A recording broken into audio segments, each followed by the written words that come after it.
révélé à travers sa parole. On peut vraiment connaître qui est Dieu sans aucune zone d'ombre. Et une des caractéristiques de Dieu, c'est que Dieu est amour. Dieu a tant aimé le monde. Dieu n'a pas seulement aimé les bonnes personnes. Dieu n'a pas seulement aimé les gens qui ont une bonne vie, des bons caractères, les gens qui font que des bonnes actions. Non, Dieu a aimé le monde. Même le meurtrier, le voyou, la personne qui pense qu'il est indigne de venir devant Dieu, Dieu l'aime. Et Dieu n'aime pas comme les hommes aiment. Parce qu'un homme peut t'aimer aujourd'hui et demain il te déteste.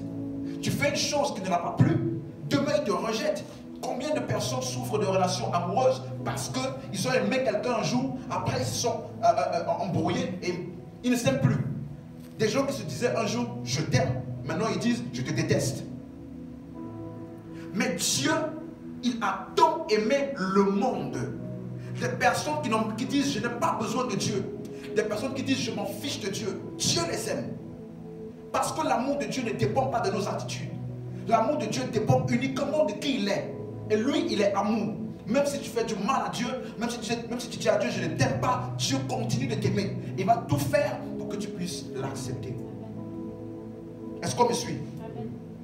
Dieu a tant aimé le monde qu'il a envoyé son Fils Jésus-Christ. Afin que quiconque, vous savez ça veut dire quoi quiconque? N'importe qui croit en lui, il ne périra pas. Il aura la vie éternelle. On n'a pas dit celui qui fait que des bonnes actions aura la vie éternelle. Non, celui qui croit uniquement en son Fils, celui-là a la vie éternelle. Alléluia. Amen. On peut s'asseoir dans la présence de Dieu. Aujourd'hui, je vais parler d'un thème que nous avons commencé la semaine passée, pour ceux qui étaient présents.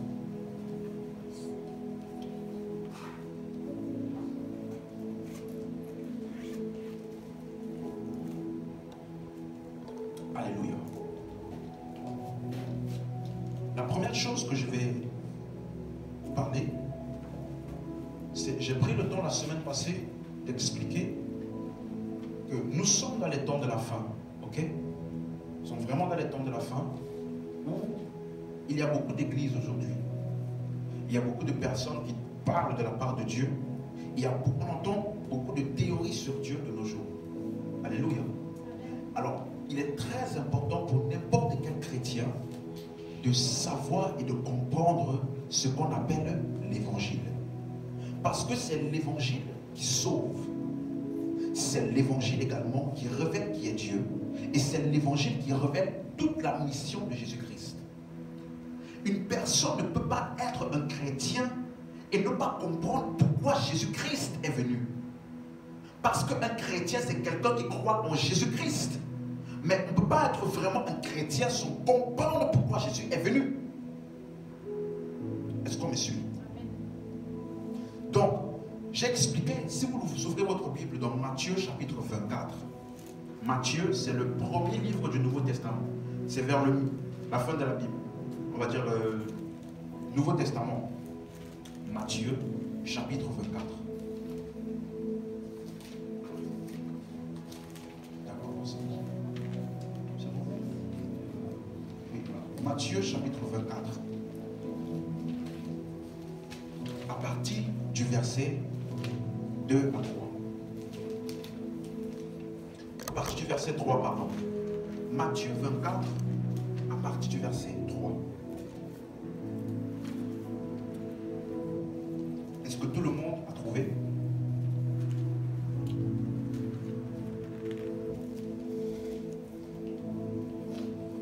Est-ce que tout le monde a trouvé? Matthieu chapitre 24, verset 3. C'est bon? Vous pouvez lire? D'accord, je vais lire. Il s'assit sur la montagne des Oliviers et les disciples vinrent en particulier lui faire cette question. Dis-nous, quand cela arrivera-t-il et quel sera le signe de ton avènement et de la fin du monde? Les disciples ont demandé à Jésus quels sont les signes qui vont prouver que la fin du monde est proche. Ils ont demandé qu'est-ce qui va nous montrer que bientôt c'est la fin du monde. Est-ce qu'on me suit toujours? Et donc là, Jésus-Christ va parler de quelque chose. Verset 4.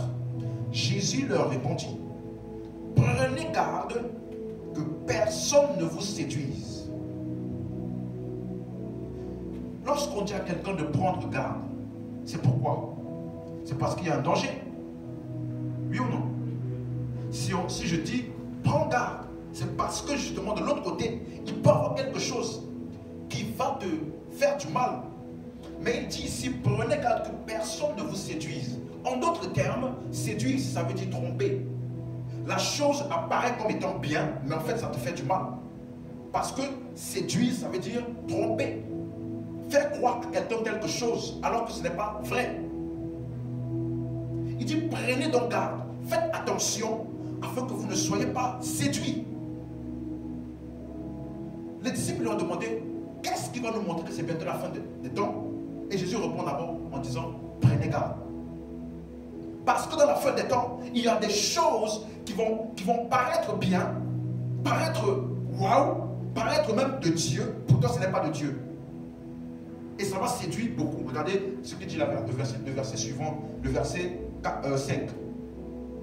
Prenez garde que personne ne vous séduise, car plusieurs viendront sous mon nom en disant, c'est moi qui suis le Christ. Et ils séduiront beaucoup de gens. Est-ce qu'ils séduiront quelques personnes? Beaucoup, ça veut dire combien? Énormément. Ça veut dire qu'il y a des endroits où il y a beaucoup de personnes, ils sont tous séduits. Ça veut dire que ce n'est pas la foule qui détermine si Dieu est dans un endroit ou pas. Dis Amen. Ce n'est pas la foule qui détermine, même s'il y a 40 000 personnes dans une église, ce n'est pas d'abord ça qui va définir Dieu est là-bas. Non. Parce que même les faux, ils vont séduire combien? Beaucoup. Ils ne vont pas séduire quelques-uns, ils vont séduire combien? Beaucoup. Deuxième chose, verset 11, pour appuyer ce que je disais tout à l'heure. Verset 11. Qu'est-ce qu'il dit? Plusieurs faux prophètes s'élèveront et ils séduiront combien de gens? Ils séduiront combien de gens? Beaucoup. Plusieurs faux prophètes. Qu'est-ce qu'on appelle un prophète?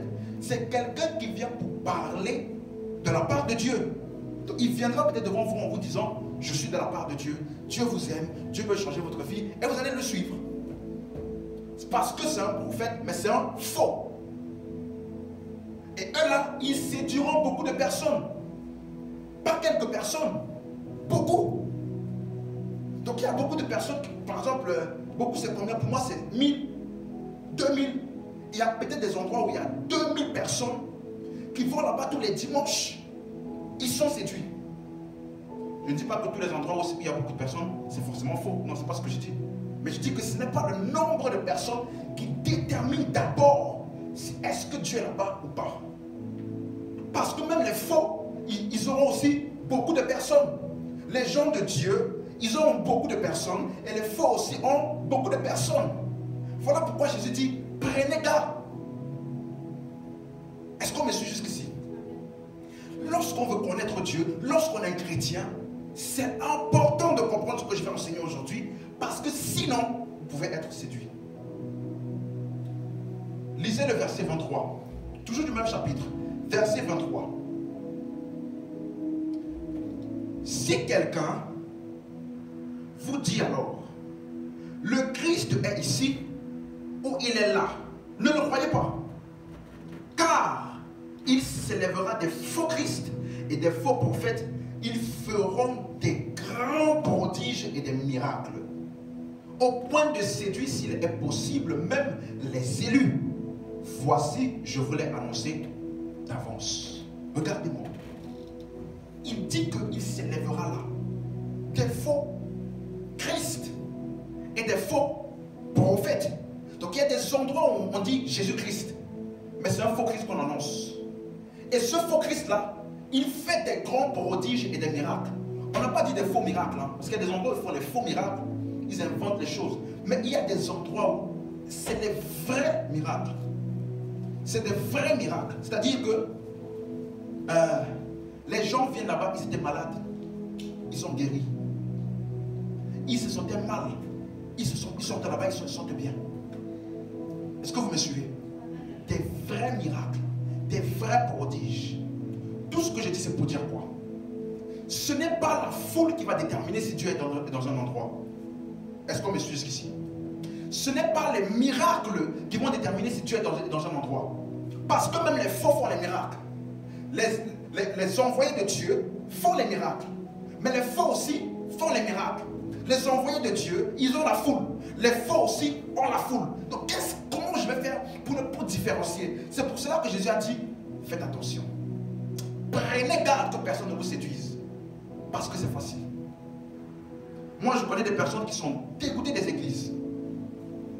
Ils disent, je ne veux plus aller à l'église. Parce que j'étais dans tel endroit, ils m'ont fait ceci, ils m'ont fait cela. Le pasteur disait c'est comme ça, alors qu'en réalité, ils vivaient n'importe comment. Bien-aimé, si tu ne fais pas attention, tu peux être séduit. Comment fait donc la différence? Verset 14.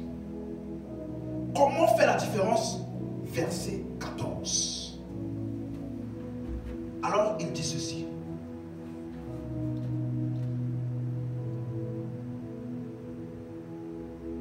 Cette bonne nouvelle du royaume sera prêchée dans le monde entier pour servir de témoignage à toutes les nations. Il a dit, cette bonne nouvelle, ce qui différenciera si là où vous êtes est de Dieu, c'est est-ce que ce qu'on a prêché là-bas, c'est cette bonne nouvelle ou pas? Les faux font des miracles. Les faux ont des foules, mais ils ne prêchent pas cette bonne nouvelle. Donc lorsqu'on arrive dans un endroit et qu'on voit des miracles, il ne faut pas d'abord crier « Ouh, Dieu est grand ». Analysons d'abord qu'est-ce qu'il a enseigné avant qu'il y ait des miracles. Parce que c'est s'il a prêché la bonne nouvelle du royaume, qu'on peut dire que dans cet endroit-là, il y a Dieu. Si tu me suis toujours, dis-moi Amen. Est-ce que c'est à peu près clair? C'est un peu clair? C'est pourquoi tout chrétien doit connaître l'évangile de la bonne nouvelle. Si tu ne connais pas ce qu'on appelle la bonne nouvelle du royaume, tu ne sauras jamais si là où tu es, c'est bien ou c'est pas bien. Tu ne sauras même pas, en écoutant un homme, est-ce que cet homme-là, il vient de Dieu ou pas? Tu ne sauras pas. Tu ne sauras pas. Parce que la seule chose qui fait la différence entre les vrais et les faux, qu'est-ce qu'ils prêchent? Qu'est-ce qu'ils prêchent? Est-ce que c'est cette bonne nouvelle ou est-ce que c'est autre chose? Et la semaine passée, j'ai pris le temps d'expliquer un peu ce qu'on appelle cette bonne nouvelle. D'accord? Et aujourd'hui, je vais seulement continuer. La première chose qu'il faut savoir sur cette bonne nouvelle, c'est que la bonne nouvelle, ou alors l'évangile, lorsque vous voyez bonne nouvelle, ça veut dire évangile, c'est la même chose. Ok? Donc ce qu'on appelle l'évangile, c'est un message qui est prêché, qui est enseigné autour de 3 événements. 1 Corinthiens chapitre 15, versets 1 à 4. 1 Corinthiens, vous dépassez Matthieu, Marc, Luc et Jean. Vous traversez Matthieu, Marc, Luc et Jean, vous continuez jusqu'à ce que arriver à 1 Corinthiens. Voilà, exactement. Chapitre 15. Continuez à dépasser, vous allez voir jusqu'à 1 Corinthiens.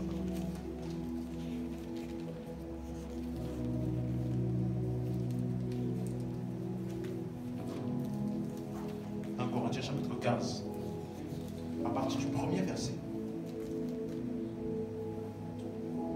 1 Corinthiens, chapitre 15, verset 1.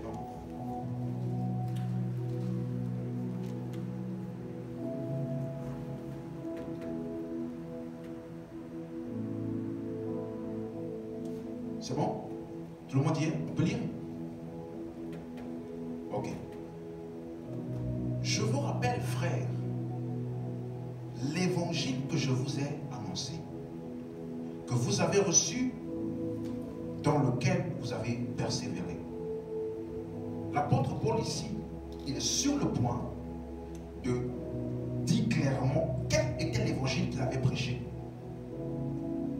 Et ce n'est que dans ça qu'on peut savoir ce qu'on appelle l'évangile. Un instant, regardez-moi. Lorsque on parle des choses de Dieu, on ne peut pas imposer notre pensée ou notre croyance. Ah, moi je crois comme ça, et puis c'est comme ça. La seule chose qui doit faire foi dans notre communion avec Dieu, dans notre relationnement avec Dieu, c'est la parole de Dieu. Dieu n'est pas visible avec les yeux physiques. Amen. Dieu n'est pas visible avec les yeux physiques. Donc, n'importe qui peut dire n'importe quoi sur Dieu et on croit que c'est vrai. Parce qu'on ne peut pas le voir physiquement. La seule garantie, la preuve, la seule chose qu'on peut dire, ça là, je suis sûr que c'est Dieu, c'est parce que ça vient dans la parole de Dieu. Personne ne peut usurper la parole de Dieu.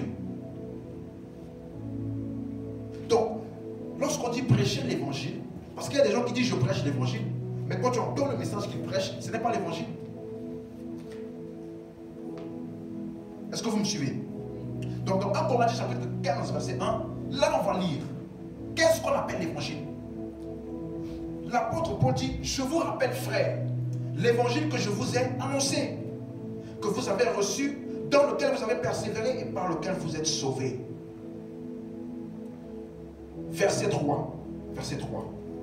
Je vous ai enseigné avant tout, comme je l'avais reçu, que Christ est mort pour nos péchés, selon les Écritures. Verset 4. Qu'il a été enseveli, qu'il est ressuscité le 3e jour, selon les Écritures. Ce qu'on appelle l'évangile, c'est le message de la mort, de l'ensevelissement, de la résurrection de Jésus pour nous. J'ai fait exprès de dire pour nous. Parce que tu peux connaître que Jésus est Christ, est mort et ressuscité, mais ça n'a aucun effet pour toi.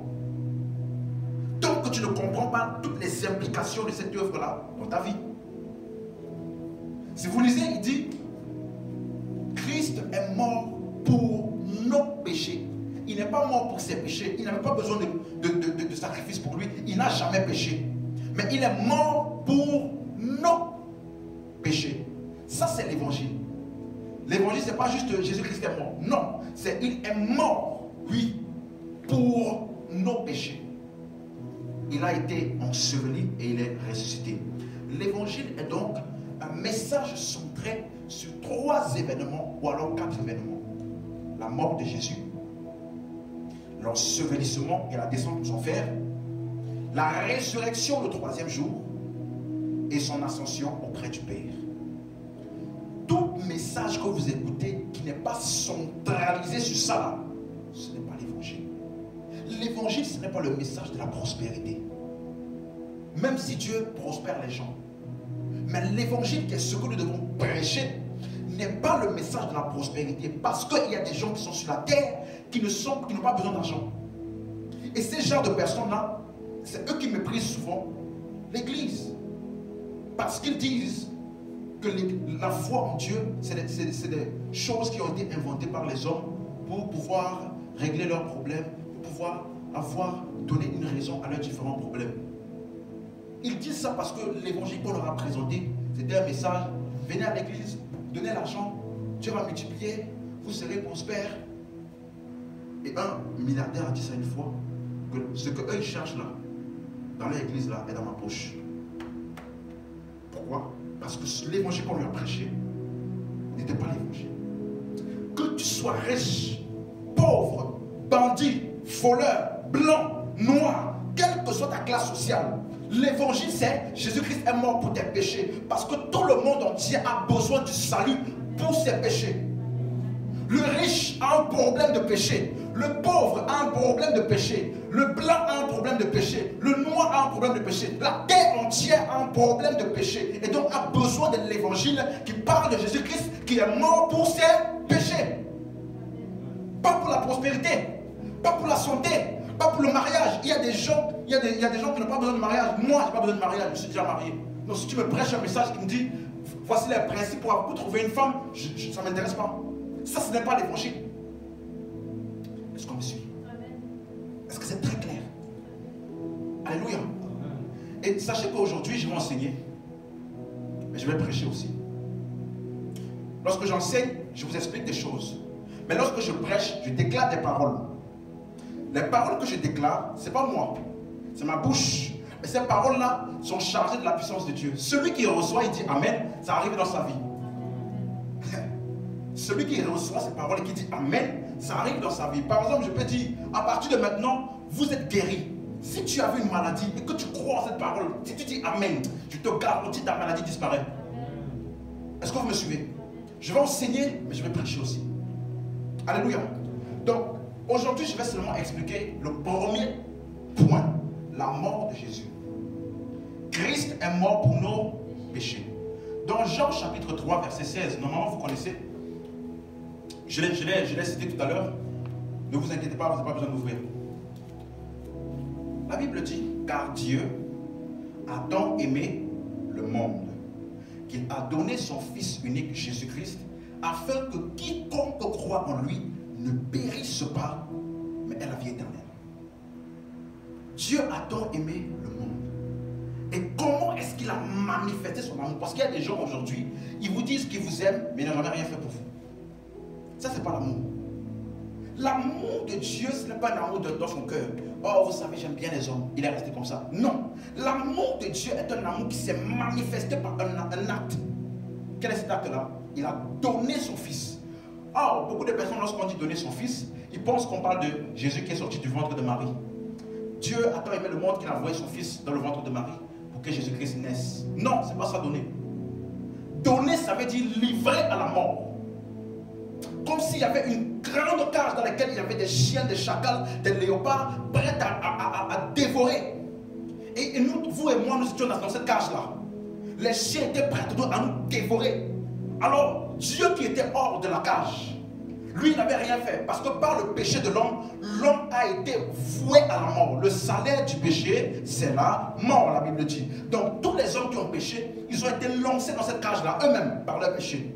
Et Dieu n'a jamais péché, il est là à l'extérieur. Jésus-Christ n'a jamais péché, il est à l'extérieur. Mais par amour pour ceux qui sont dans la cage, voués aux chiens, voués à être dévorés, Dieu, avant que Dieu, vous savez ce qu'il a fait? Il a envoyé son Fils, il a livré son Fils aux chiens.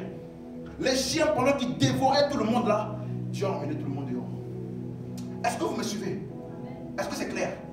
Pendant que le chien est en train de dévorer le Fils de Dieu, Dieu nous a amenés dehors. Nous sommes sortis de la cage, du péché et de la mort, par le sacrifice de Jésus. Pourtant, Jésus lui-même, il n'avait pas péché. Il n'avait rien fait de mal.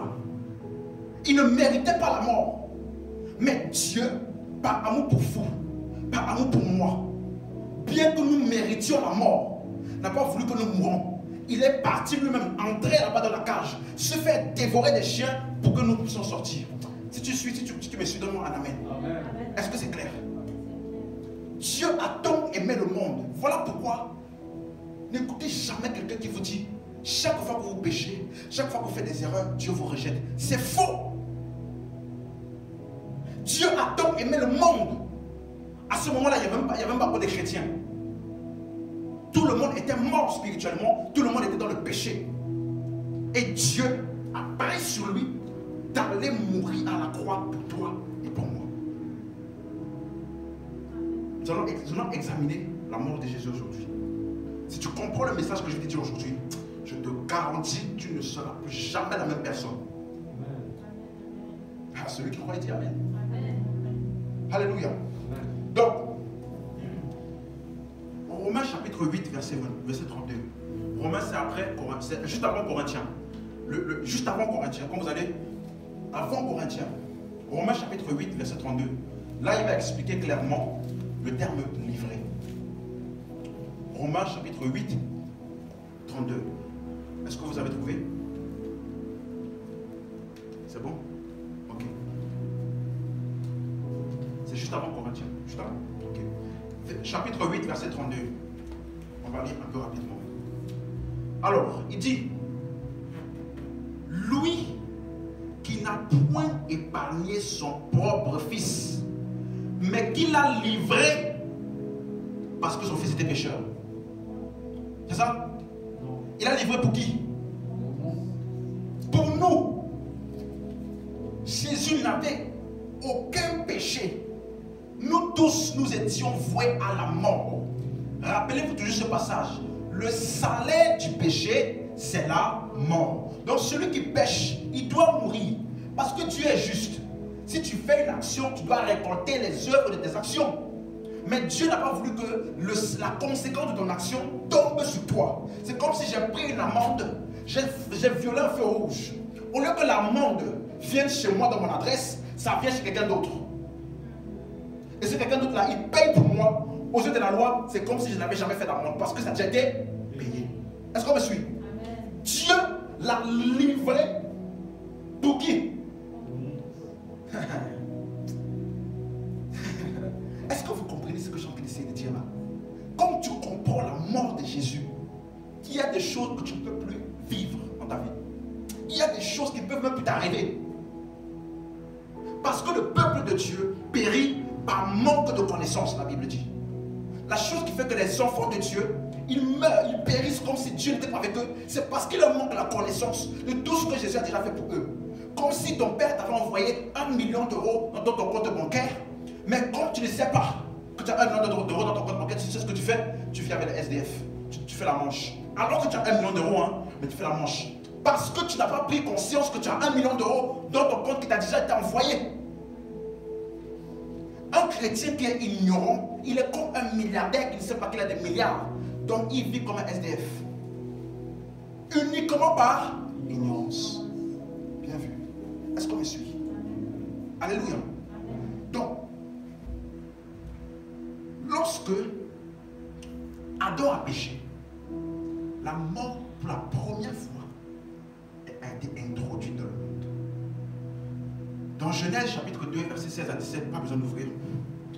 La Bible dit, ouvrons, c'est mieux quand vous lisez. Genèse 2, c'est le premier livre de la Bible. Tout début. Toute première page de la Bible. Genèse chapitre 2.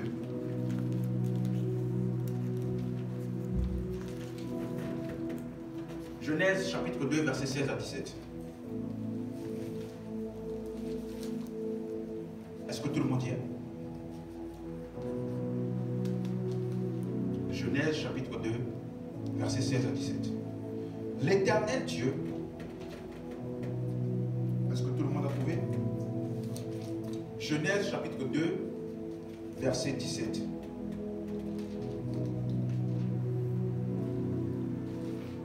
Verset 17, verset 16. Ok. L'Éternel Dieu donna cet ordre à l'homme. Tu pourras manger de tous les arbres du jardin, mais tu ne mangeras pas de l'arbre de la connaissance du bien et du mal. Car le jour où tu en mangeras, tu mourras. Avant cet événement-là, la Bible dit que Dieu avait tout créé. Et quand Dieu avait fini de tout créer, il a dit, il vit que tout était bon. Il n'existait pas la mort. Il n'existait pas le péché. Ces choses-là n'existaient pas. Mais une chose que Dieu a donnée à l'homme, c'est le libre arbitre. Dieu a donné le choix à l'homme de choisir qu'est-ce qu'il veut pour sa vie. Comme Dieu vous donne le choix à vous aujourd'hui, Dieu n'imposera jamais quelque chose à quelqu'un. Il a créé l'homme avec une capacité qu'on appelle le libre arbitre. Aucune autre créature sur terre n'a cette capacité. Vous me suivez? Et vous avez tous des téléphones par exemple. Si tu appuies sur une touche, la touche là va exécuter ce que tu veux. Parce qu'elle n'a pas d'autre choix. C'est pour cela qu'elle a été programmée. Là, ton téléphone n'a pas de libre arbitre. Mais toi, tu as un libre arbitre. Donc Dieu a dit à Adam, je te donne le choix. Soit tu prends de l'arbre de vie, qui est Jésus-Christ, sous forme d'une ombre. Parce que la Bible dit que Jésus-Christ est le chemin, la vérité et la vie. Donc l'arbre de vie dans le jardin d'Éden était une représentation de Jésus-Christ. Si Adam acceptait Jésus-Christ, il devait être sauvé. Il devait avoir la vie éternelle. Il ne devait pas mourir. Mais au lieu d'accepter Jésus, il a choisi la désobéissance pour le péché. Et par ce choix-là, il a introduit la mort dans le monde. Jusqu'à aujourd'hui. Tous les hommes qui sont nés d'Adam sont nés avec la nature de la mort. Est-ce que vous me suivez? Tous. C'est pourquoi lorsque vous lisez Romains chapitre 5, verset 2. Romains, c'est après Corinthiens.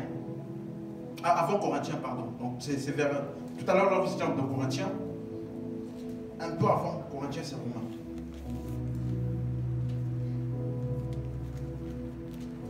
Oui, c'est bon. Cherchez comme ça, vous allez apprendre à vous habituer à ça. Est-ce que vous avez trouvé Romains? Romains chapitre 5, verset 12. C'est bon? Romains chapitre 5, verset 12. Parfait. C'est bon? C'est bon? Ok, lisons. Il dit ceci. C'est pourquoi, comme par un seul homme, le péché est entré dans le monde, et par le péché, la mort. Et donc la mort s'est ainsi étendue sur tous les hommes. Donc depuis Adam, le péché, le mot entré ici, vous devez savoir que la Bible n'a pas été écrite en français. D'accord? La Bible a été écrite en grec. Le langage que l'apôtre Paul, par exemple, il utilisait lorsqu'il écrivait, c'était le grec. Ça a été traduit. Merci. Ça a été traduit en français par la suite. Donc le mot entré ici, c'est un mot grec qui veut dire eserkomai. Qu'est-ce que ça veut dire? Ça veut dire introduire une substance étrangère qui n'était pas là au début. Comme lorsque vous voyez les films d'aliens là, hein, des extraterrestres. Il y a les radars de la NASA qui commencent à clignoter. Substance étrangère qui commence à s'approcher de l'atmosphère terrestre. Substance étrangère, on dit, vous avez déjà vu Superman, le film Clark Kent là, lorsque les météorites arrivent sur la Terre. Ça c'est une substance étrangère à la Terre. Donc Adam a amené sur la Terre le péché qui n'était pas là au début. Il dit par un seul homme le péché est entré dans le monde. Le péché n'est pas entré par Satan. C'est par Adam. Le seul homme qui avait la capacité d'emmener le péché dans le monde, c'était un homme, Adam. Pas Satan. Satan, il y a trop de gens qui pensent que Satan est trop fort, il est trop puissant. Satan, il n'est rien du tout. C'est l'homme, depuis le commencement, qui avait la capacité de dominer. Et Adam a choisi d'introduire dans le monde, pas la vie qui est Jésus-Christ, mais le péché. Et par ce péché-là, la mort est entrée en même temps. Comme si le péché a ouvert une porte pour que la mort vienne entrer. Il dit, viens mon frère, entrons là-bas sur la terre. Et il dit, cette mort c'est maintenant étendue à tous les hommes. C'est pour ça que vous allez lire maintenant verset 14. On a lu verset 12, verset 14. Il dit, cependant, la mort a régné depuis Adam jusqu'à Moïse. Depuis Adam là, tous les hommes qui sont nés d'Adam sont nés avec la mort. Tous les hommes sont nés avec la... Mais quelqu'un va me demander, quand Adam, il a mangé le fruit là, il parlait toujours. Il n'a pas disparu de la terre. Dieu a dit, le jour où tu mangeras, tu mourras. Mais quand Adam a mangé, il parlait toujours. Il était là. Il a même pu avoir des enfants. Comment un homme mort peut avoir des enfants? Dieu lui a dit, tu mourras. Mais quand Adam a fini de manger, il n'est pas mort physiquement. Il continue d'agir, de marcher, de vivre. Parce que la mort dont on parlait ici, ce n'est pas d'abord la mort physique. C'est une mort spirituelle. On est dans Romains, n'est-ce pas? Avancez un peu jusqu'à Éphésiens. Vous dépassez 1 Corinthiens, 2 Corinthiens, Galates, ensuite Éphésiens. C'est 3 livres après. Éphésiens. Vous pouvez, on avance un peu, on dépasse 1 Corinthiens, 2 Corinthiens, Galates, Éphésiens, chapitre 2. Éphésiens chapitre 2, c'est bon? Éphésiens chapitre 2. Chapitre 2, ok. Voilà. Dans votre version, les Bibles blanches là, c'est pas bien écrit. C'est la version Louis II que je vais lire maintenant. Ok? Ça va vous donner un aperçu. Il dit ceci. Vous étiez morts par vos offenses et par vos péchés, dans lesquels vous marchiez autrefois. Il dit, vous étiez morts. Dans votre Bible, c'est écrit comment? Vous étiez morts aussi. Par. À cause de vos fautes et vos péchés. Et verset 2. Que vous pratiquiez autrefois conformément à la façon. Ok, que vous pratiquiez autrefois. Dans ma version, c'est dans lesquels vous marchiez autrefois. C'est à peu près la même chose. Écoutez ce qu'il dit. Vous étiez morts, mais vous marchiez. Vous étiez morts, mais vous parlez. Vous étiez morts, mais vous avez un travail. Vous étiez morts, vous avez une famille. Vous étiez morts, mais vous êtes même riche. Vous avez des milliards, mais vous êtes morts. Parce que tous les hommes qui sont nés d'Adam, ils sont tous morts. Pauvres, riches, blancs, noirs. L'évangile annonce le message de Jésus-Christ. Et ce message est pour toute la création. Aucun argent ne peut acheter ça. Vous étiez morts, mais vous marchez. Vous allez au travail, vous avez des enfants. C'est pourquoi tous les hommes aujourd'hui, ils essayent par tous les types de choses de combler ce vide. Parce que la vraie mort dont il parle ici, c'est la mort spirituelle. On appelle ça séparation d'avec Dieu. C'est pourquoi lorsque Adam a péché, il a été enlevé du jardin d'Éden, séparé de Dieu. Et c'est comme si dans l'homme, il y a une pièce manquante que seulement Dieu peut combler. Tu peux essayer de faire la vie comme tu veux dans le monde. Prendre 5 millions de femmes. Tu peux travailler, faire tous les business qui existent pour avoir le plus grand type d'argent que tu veux. Tu ne seras jamais satisfait tant que Dieu n'est pas entré en toi. Parce que tous les hommes sont morts. Et c'est pour cela que Jésus-Christ avait besoin de venir pour mourir. Parce que la mort dans laquelle nous étions, il fallait quelqu'un qui n'a pas péché, qui est sans péché, qui n'est pas né d'un homme normal. Jésus-Christ n'est pas né d'un homme normal. Jésus-Christ a seulement été manifesté. Il existait déjà. Il a seulement rentré dans un corps humain sans péché. Voilà pourquoi il était le candidat idéal pour sauver l'humanité. Parce qu'avant Jésus-Christ, il y a des gens qui sont morts. Pourquoi la mort ne nous a pas rachetés? Parce que tu ne peux pas racheter quelqu'un du péché si toi-même tu es pécheur. Il faut quelqu'un qui ne soit pas soumis au péché, qui ne soit pas soumis à la mort, qui doit venir pour prendre la mort de tout le monde là sur lui, afin que les autres soient sauvés. Est-ce qu'on me suit? Donc, tous les hommes qui n'ont pas Jésus-Christ sont morts. Mais la mort, c'est quoi? Séparation d'avec Dieu. Comme un poisson hors de l'eau. Un poisson hors de l'eau, il peut essayer de nager, il peut essayer de faire tout ce qu'il veut. Tant qu'il ne rentre pas dans l'eau là, il ne sera jamais accompli. Parce que l'environnement dans lequel il a été créé pour fonctionner, c'est dans l'eau. Est-ce qu'on me suit? Amen. Donc, qu'est-ce qui s'est donc passé à la croix? Là, j'ai expliqué que tous les hommes étaient morts.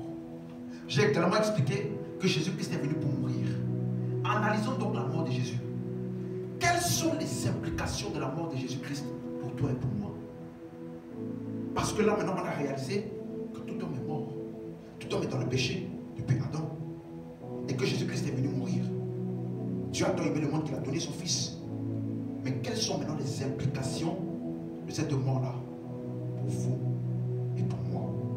Voici la partie la plus importante de la prédication. Soyez très, très, très, très attentifs. Je vous garantis, hein, les 20 prochaines années de votre vie dépendent de ce que je vais dire maintenant. Alléluia. Okay.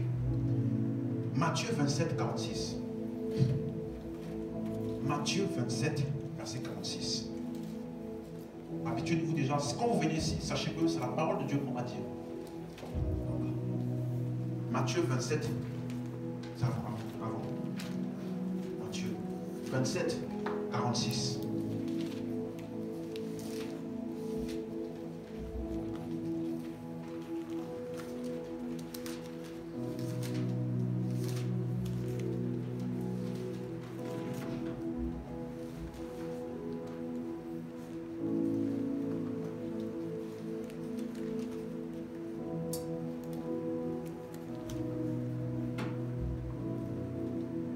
C'est bon? Tout le monde l'a trouvé? On peut lire? C'est bon? Ok. Et vers la 9e heure, Jésus s'écriant d'une voix forte, Élie, Élie, lama sabachthani, c'est-à-dire, mon Dieu, pourquoi m'as-tu abandonné? Lorsque Jésus-Christ était sur la terre, il n'a jamais appelé Dieu mon Dieu. Jamais. Lisez toute la Bible. Jésus n'a jamais appelé Dieu mon Dieu, sauf à un seul instant de sa vie, sur la croix. Un seul instant. Lorsqu'il était sur la terre, il disait tout le temps, mon Père et moi, nous sommes un. En d'autres termes, il a dit, celui qui m'a vu a vu le Père. Voilà comment Jésus parlait. Mais à la croix, on a l'impression que son langage a changé. Il dit mon Dieu. Mais depuis quand tu appelles Dieu mon Dieu? Et il dit pourquoi m'as-tu abandonné? Il n'était pas en train de se lamenter. Hein. Ce passage-là est tiré de Psaume 22. Vous n'avez pas besoin d'ouvrir. Psaume 22, verset 1. C'est David qui avait déclaré ça.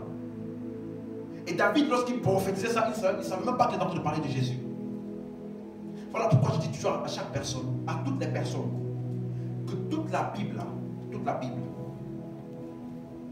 parle de Jésus.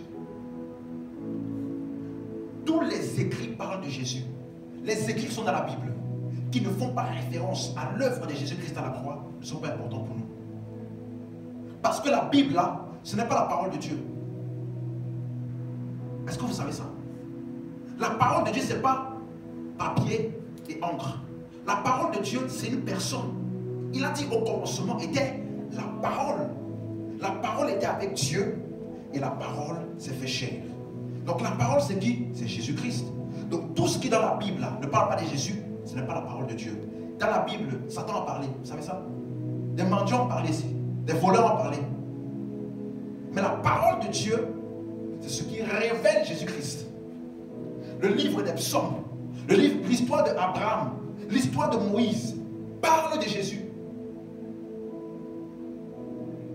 Ce n'est pas mon message d'aujourd'hui. Un jour, quand on aura le temps, je vais vous montrer. Juste pour dire que David a parlé de ça. Il parlait de Jésus. Mais lui-même ne savait pas. Et même les disciples, lorsqu'ils étaient au temple de Jésus-Christ, Pierre a essayé de dire à Jésus, s'il te plaît, ne va pas te crucifier.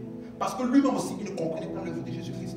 Ce n'est qu'après que Jésus-Christ est ressuscité, dans la nouvelle alliance, dans les épîtres, comme on est depuis tout à l'heure, Romains, Éphésiens, Galates, Corinthiens, jusqu'à Apocalypse, ce n'est que là qu'on voit clairement tous les détails de ce qui s'est passé à l'œuvre de la croix.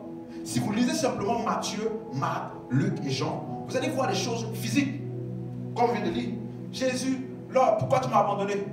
Si tu ne lis pas maintenant après les épîtres, tu ne vas pas comprendre ce qui s'est passé ici. Parce que c'est très profond. Lisons maintenant.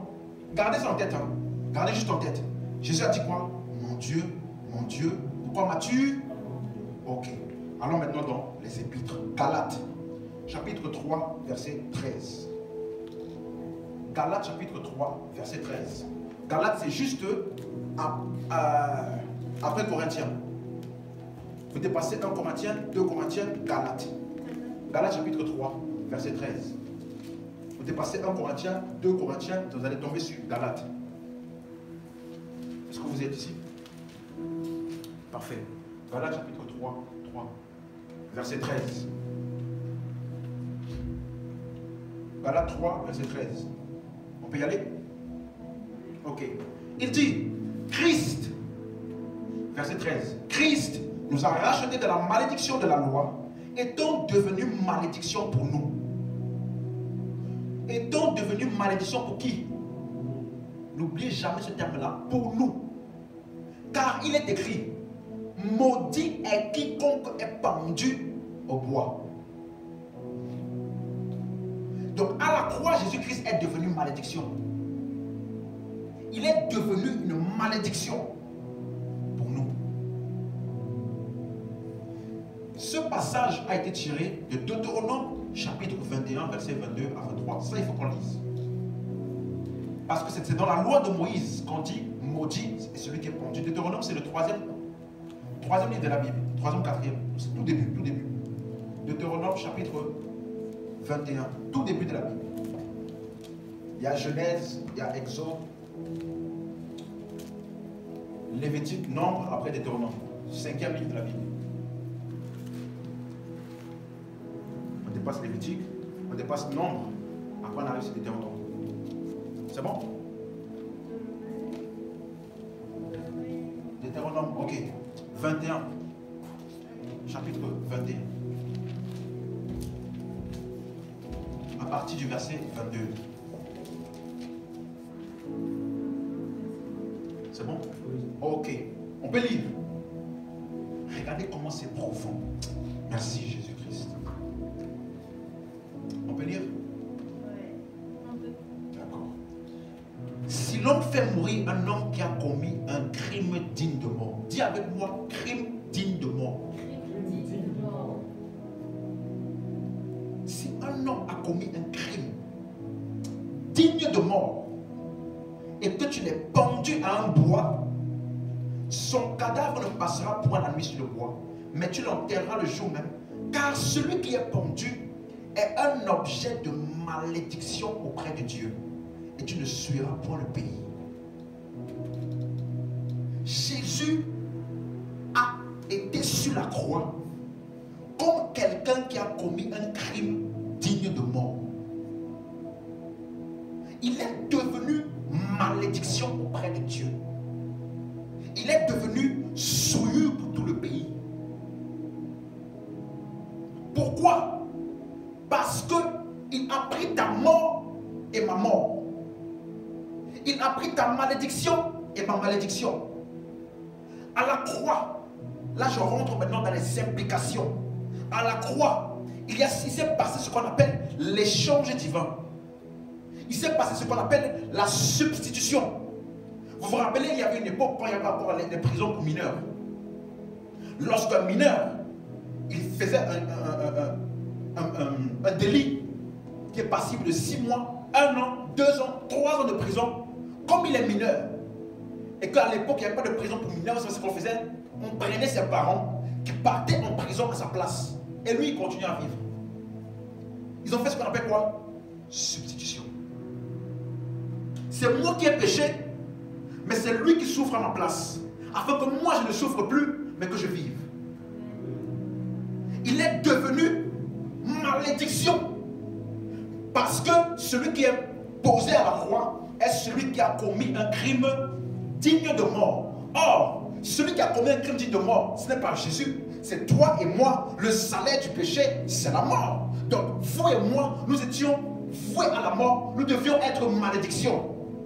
Mais lui, il est venu avant, pendant qu'on est en train de nous emmener vers la croix pour la malédiction, il a dit arrêtez, stop, je viens à leur place et je viens à la croix pour eux.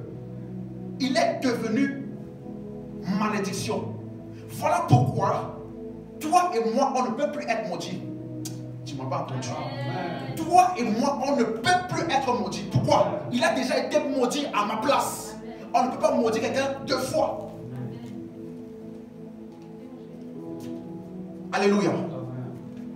Est-ce que vous me suivez? Il a porté votre malédiction et ma malédiction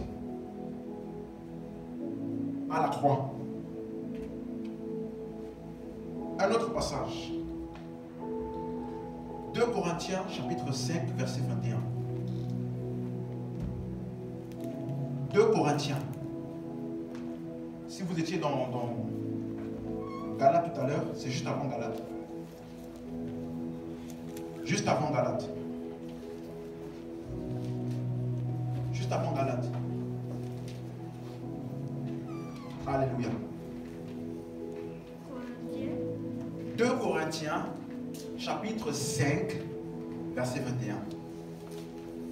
Alléluia. Est-ce que vous y êtes? Rappelez-vous, nous sommes en train de parler de la mort de Jésus. Est-ce que tout le monde y est? On peut lire?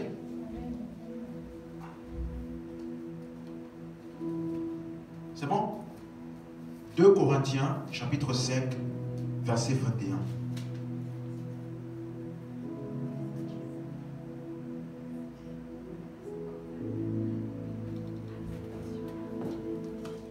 C'est bon? Ok, très bien. Nous allons lire. Il dit ceci. Celui qui n'a point péché, dis avec moi, il n'a point péché. Celui qui n'a point péché, en parlant de Jésus, Jésus n'a point péché. Okay. Qu'est-ce qu'il dit? Dieu l'a fait devenir péché. Pour qui? Celui qui n'a point péché, il n'a point connu le péché. Dieu l'a fait devenir péché. Pour qui? Quelle est donc l'implication du fait que Dieu l'a fait devenir péché? La suite c'est quoi? Afin que nous devenions en lui. Nous devenons quoi? Justice de Dieu. Est-ce que vous savez ce que ça veut dire? Jésus-Christ, il n'a pas seulement porté nos péchés. Il est devenu le péché personnifié. Quel que soit le péché que vous pouvez imaginer sur la terre entière, Jésus-Christ est devenu ça. Pourquoi? Afin que nous maintenant nous devenions justice de Dieu. Il n'a pas dit afin que chaque jour vous fassiez des efforts pour devenir justice de Dieu. Non! Il n'a pas dit afin que chaque jour, à mesure que vous priez, vous jeûnez, vous lisez la Bible, vous allez devenir la justice. C'est ça qu'il a dit? Non. Je suis devenu justice basée uniquement sur quoi? Jésus-Christ était péché. Et le péché amène la mort. Et la mort, c'est la séparation d'avec Dieu. Donc à la croix, quand Jésus a dit, mon Dieu, il ne pouvait pas dire mon Père. Parce que Dieu n'est pas le Père du péché. Jésus est devenu péché. Voilà pourquoi il ne pouvait plus dire mon Père. Il ne pouvait que dire mon Dieu. Pourquoi m'as-tu abandonné? Il n'était pas en train de se lamenter. Il était en train de déclarer ce qui lui était arrivé. Dieu l'a abandonné. Écoutez-moi. Écoutez-moi. Au jardin d'Éden, Adam, par son choix, s'est séparé de Dieu. À la croix, Jésus qui n'a point péché, Dieu l'a abandonné. À la croix, au jardin d'Éden, lorsque Adam a péché, Dieu est venu pour dire, Adam, où es-tu? Lorsque Dieu disait, Adam, où es-tu? Il n'était pas en train de jouer cache-cache avec Dieu. Non. Il était en train de dire à Adam, Adam, je ne te vois plus unifié à moi. Où es-tu? Parce que quand Adam a mangé, il est mort. Et la mort, c'est la séparation d'avec Dieu. Donc Adam était en train de dire Dieu est en train de dire à Adam, tu es où? Tu n'es plus un avec moi. Tu t'es séparé de moi. Où es-tu, Adam?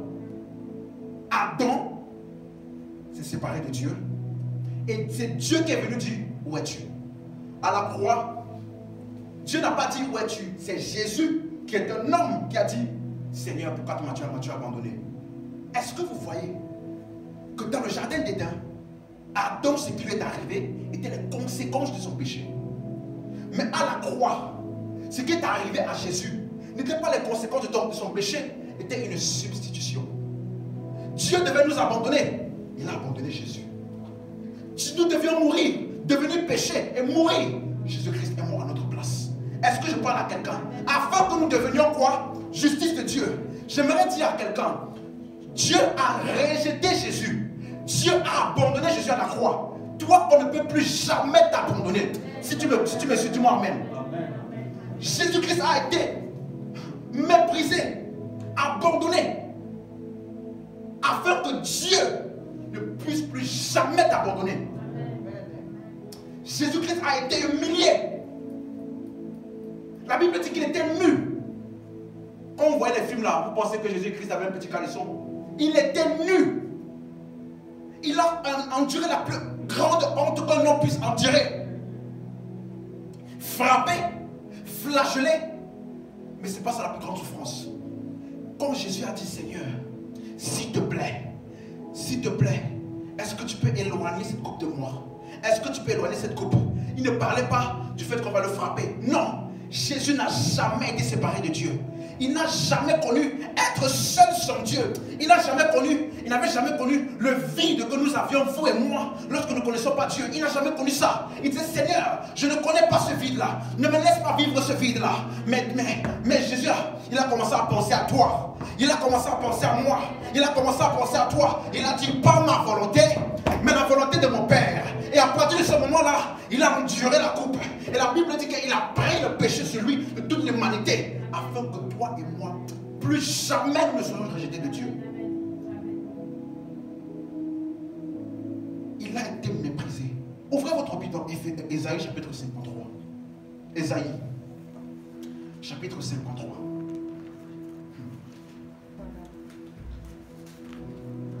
Ésaïe 53. Milieu de la Bible.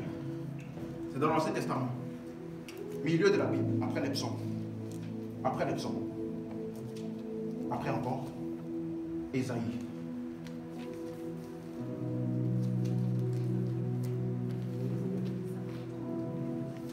Ésaïe 53. Verset 3. Écoutez. Ésaïe 53, verset 3.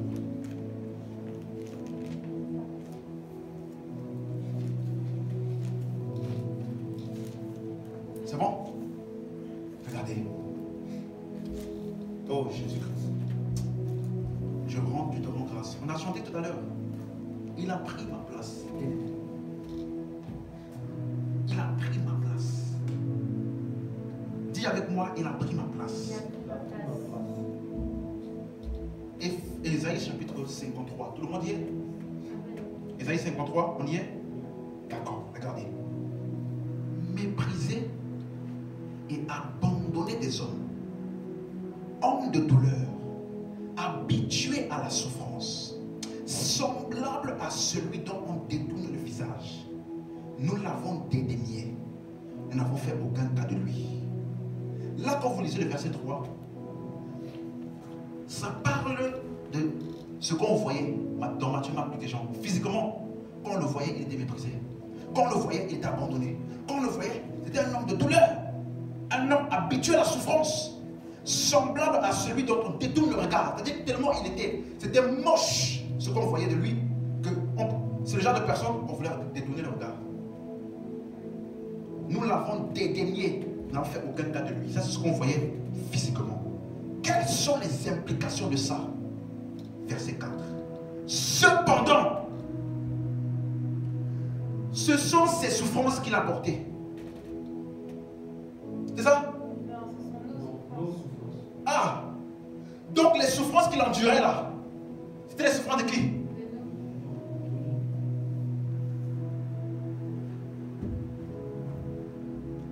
C'est de nos douleurs qu'il s'est chargé. Nous l'avons considéré comme puni, frappé de Dieu, humilié. Mais en effet, verset 5, il était blessé. Pour qui? Pour nos péchés. Il a été brisé pour nos iniquités. Le châtiment qui nous donne la paix est tombé sur qui? Sur lui. C'est par ses meurtrissures que nous sommes guéris. Verset 6. Nous étions tous errants comme des brebis, chacun suivait sa propre voie. Et l'Éternel a fait retomber sur lui l'iniquité de quelques-uns. Hein? L'iniquité de qui? De nous tous. On voyait Jésus à la croix. Frappé, humilié, puni de Dieu, méprisé, abandonné. Cependant, ce qu'on voyait là, ce n'est pas exactement ce qu'on pensait que c'était. Parce que cependant, les souffrances qu'il a eues, c'était mes souffrances. Afin que je ne souffre plus. Je suis venu dire à quelqu'un ici, quel que soit ce qui te faisait souffrir, pendant que tu me dis Amen, je déclare que ces souffrances-là s'arrêtent. On ne peut pas punir quelqu'un 2 fois pour la même faute. S'il a déjà pris mes souffrances, je n'ai plus le droit de souffrir. Je t'annonce, quel que soit ce qui te faisait souffrir, la circonstance, la situation là qui était compliquée, je t'annonce que pendant que tu sors d'ici ce soir, cette situation-là est complètement décantée. Si tu me dis Amen, ça commence par toi.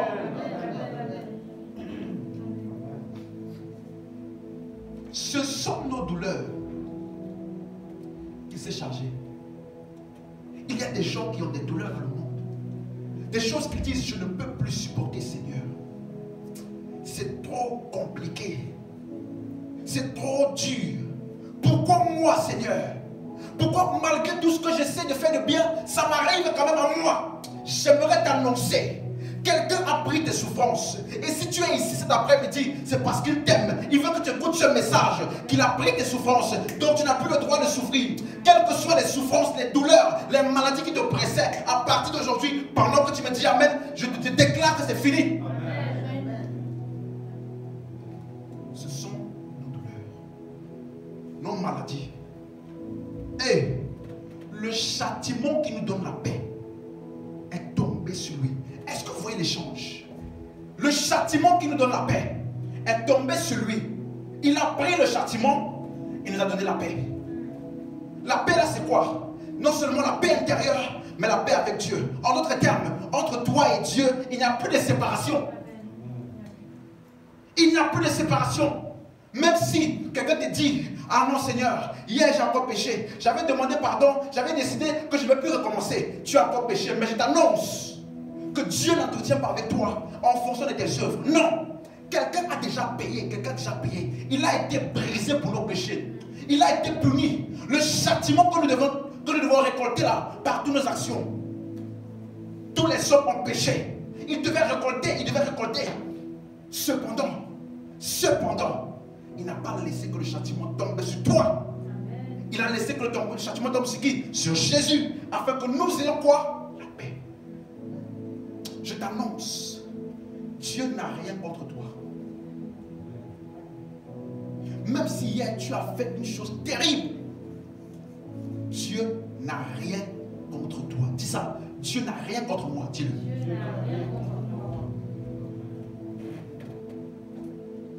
Alléluia. Si vous lisez maintenant, nous sommes en train de terminer. Dernier passage d'aujourd'hui. Non, avant-dernier passage. Colossiens, c'est après Éphésiens. C'est après Corinthiens. C'est après Galates. Colossiens chapitre 2, verset 14.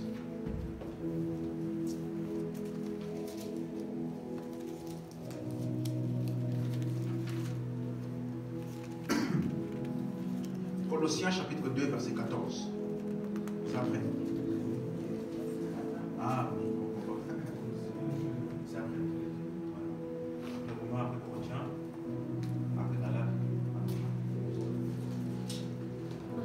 Après Galates, Philippiens.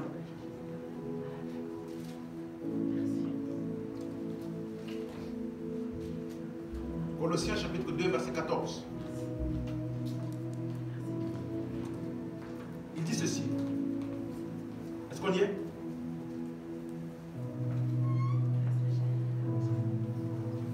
C'est bon? Ok, il dit ceci. Il a effacé l'acte dont les ordonnances nous condamnaient. Il y avait des choses qui nous condamnaient. Il a effacé l'acte dont les ordonnances nous condamnaient et qui subsistait contre nous. Il l'a détruit en le clouant à la croix. Quelles que soient les choses qui un jour, si ça pouvait nous condamner, si ça pouvait nous faire avoir tombé en jugement, quelles que soient ces choses-là, il dit, il a effacé l'acte dont les ordonnances nous condamnaient. J'aimerais annoncer à quelqu'un, quelles que soient les choses qui te condamnaient, à partir d'aujourd'hui, ça s'arrête. Pourquoi? À la croix, il a effacé Dieu n'a pas un registre quelque part où il est en train d'enregistrer tous tes péchés. J'aimerais te dire, quelles que soient les choses qu'il pouvait faire un jour, que Dieu puisse te condamner ou te rejeter, j'aimerais te dire, quelqu'un d'autre a pris ce sentiment-là à ta place. Afin que nous, lorsque Dieu nous regarde, il voit la justice de Dieu. Quand Dieu te regarde, même si tu viens de pécher, écoutez ce que je vais dire. Ça peut sembler choquant, mais c'est vrai. Même si tu viens de pécher, quand Dieu te regarde, il voit la justice de Dieu. Parce que tous tes péchés, passés, présents, futurs, ont été portés à la croix par un homme. Il est devenu péché. Quand tu pêches, Jésus ne va pas mourir encore une autre fois pour payer pour ce péché-là. Non. Tous les péchés de l'humanité entière sont tombés sur lui. Et il dit le châtiment donc, qui nous donne la paix, est tombé sur lui, afin que nous ne soyons plus jamais en désaccord avec Dieu. Est-ce que vous m'écoutez? L'acte de les ordonnances nous condamnait a été effacé. Il n'y a plus aucun record au ciel. Il n'y a plus aucun enregistrement au ciel d'un péché que tu as fait. C'est pourquoi on appelle ça bonne nouvelle. Que Dieu n'attend pas que tu sois une bonne personne. Non. Avant même que tu savais que tu avais besoin de Dieu, il est mort pour toi. Ouvrez donc, dernier passage, Romains chapitre 5, verset 8 et verset 10.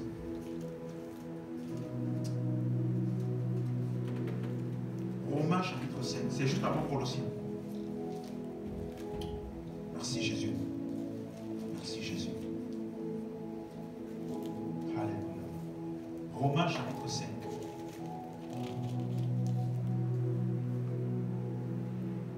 Romains chapitre 5.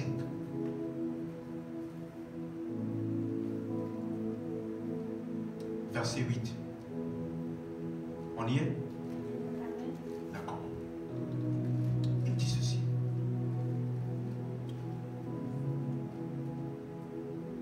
Mais Dieu prouve son amour envers nous en ce que lorsque nous étions encore pécheurs, dis avec moi, lorsque nous étions encore pécheurs, Christ est mort pour nous. Est-ce que vous comprenez la portée de ce verset? Lorsque j'étais encore pécheur, d'autres versions disent rebelle.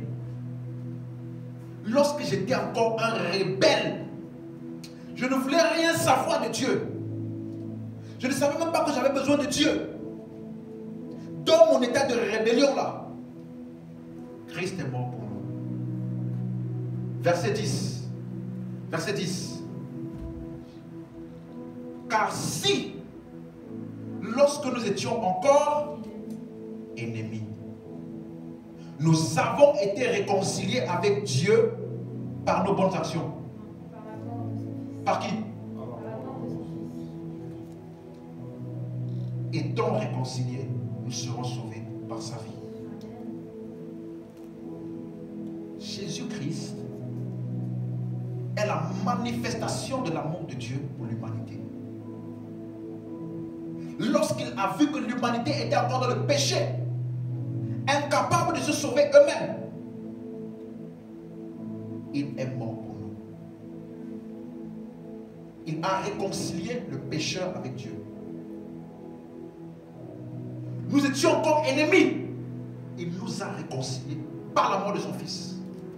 Lorsque Jésus-Christ est mort, le monde entier a été réconcilié avec Dieu. Voilà pourquoi je peux dire avec assurance, aucune personne ne va en enfer à cause d'un péché. Écoutez-moi, il n'y a personne qui va en enfer à cause d'un péché. Est-ce que vous savez ça? Parce que il a pris les péchés du monde entier. La Bible dit que Jésus-Christ, il est l'agneau de Dieu qui ôte le péché des chrétiens du monde entier. Il n'y a personne aujourd'hui qui va en enfer à cause d'un péché. La seule chose qui amène quelqu'un en enfer, c'est quoi? Jean chapitre 3, verset 18, dernier verset d'aujourd'hui. Jean chapitre 3, verset 18. On va même lire verset 16, comme on a lu tout à l'heure au début. Car Dieu a tant aimé le monde.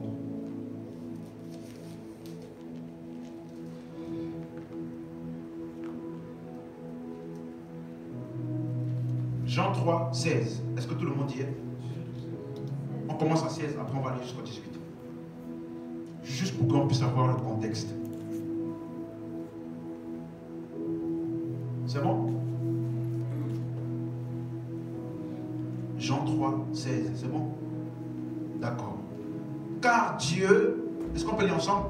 Car Dieu a tant aimé le monde qu'il a donné son Fils unique afin que quiconque soit une bonne personne. Ah, quiconque fasse quoi? Ok. Ne périsse point, mais ait la vie éternelle. Verset 18.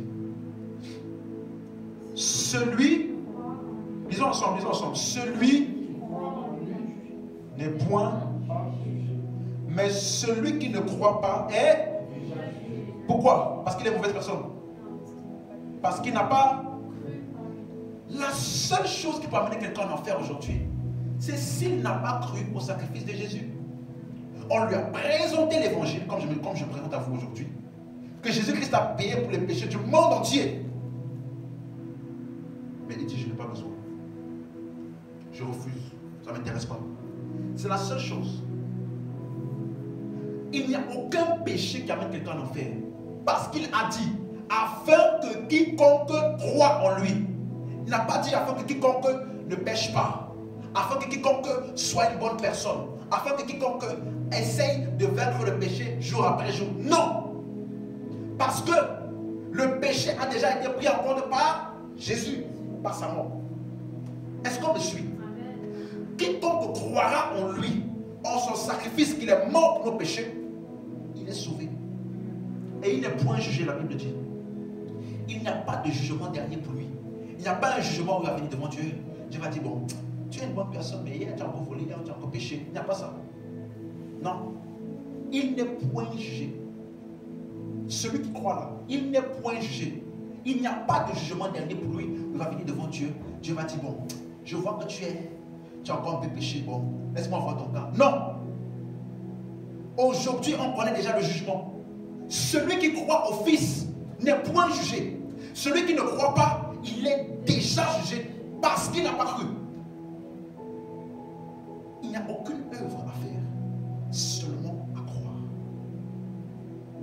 L'évangile est prêché au monde entier. Celui qui reçoit l'évangile, qui reçoit, qui croit, il est sauvé.